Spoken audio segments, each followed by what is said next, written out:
Hi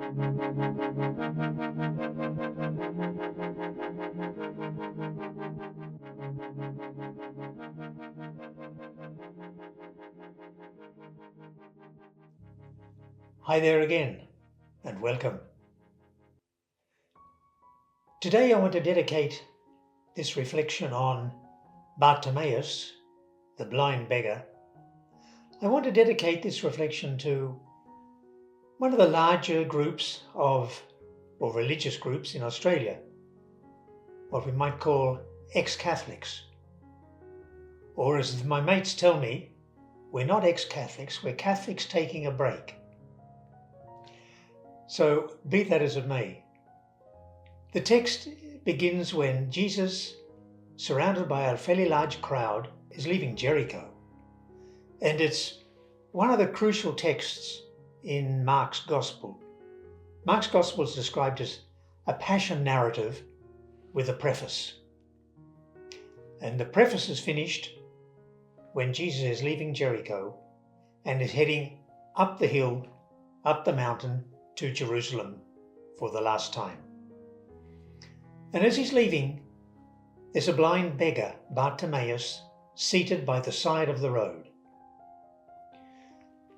And he hears the crowd and he asks, "What's happening? Who's this?" And they tell him it's Jesus of Nazareth. Now, either Bartimaeus had heard of Jesus, maybe he'd met him, maybe he'd seen him, but whatever it was, he cries out in a loud voice, "Jesus, Son of David, have pity on me." And the crowd say, "Quiet, don't make a disturbance. You're making a scene of yourself." But all the more he shouts, "Son of David, have pity on me." And Jesus hears the cry. He hears the urgency. He hears the longing in the voice. And he says to the crowd, "Call him here." And so they go to over where Bartimaeus is and they say, "Courage, get up, he's calling you." And so Bartimaeus throws off his cloak, what we might call his linus blanket, his security, and he jumps up. So he obviously wasn't a person of age. He jumps up and they lead him to where Jesus is. And when he gets there, Jesus looks at him and says, "What is it you want me to do for you?" He gives the dignity, the choice, and everything to Bartimaeus. Jesus doesn't tell him, "You're blind. I'll cure your blindness." No.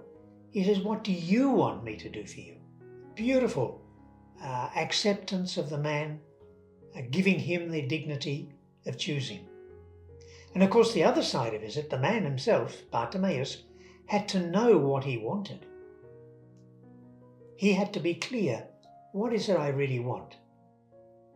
And so he said to Jesus, "Lord, that I might see again." So obviously he hadn't been born blind.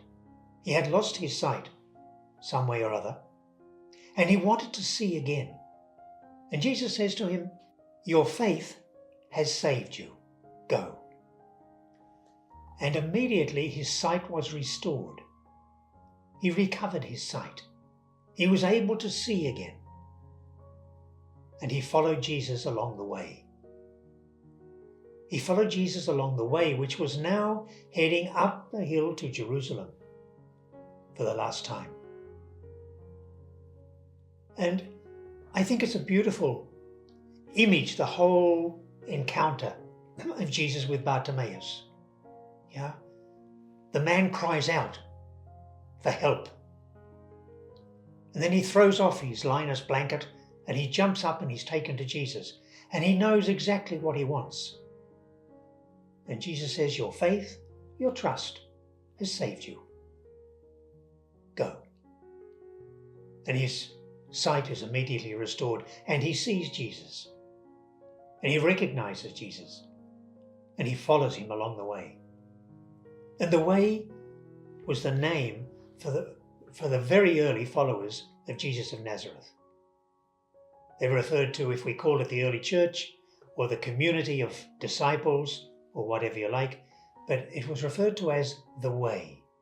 It's interesting that the way, which Mark includes in this text, was the original name for the followers of Jesus, the community of disciples, the early church, whatever we like to say, but the way was the name originally given. And Bartimaeus followed Jesus along the way, in this case, up to Jerusalem. And as we know, the Passion, and then the resurrection. So Bartimaeus knew what he wanted, he prayed for it, and he got it.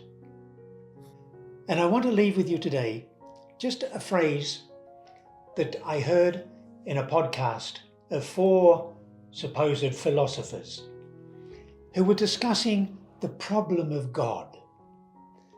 And one of them said a phrase, and I'm going to leave this with you. He said, "I no longer believe in God, but I do miss him." Thank you. Have a great week, and by the grace of God, we'll see you next time. Thanks.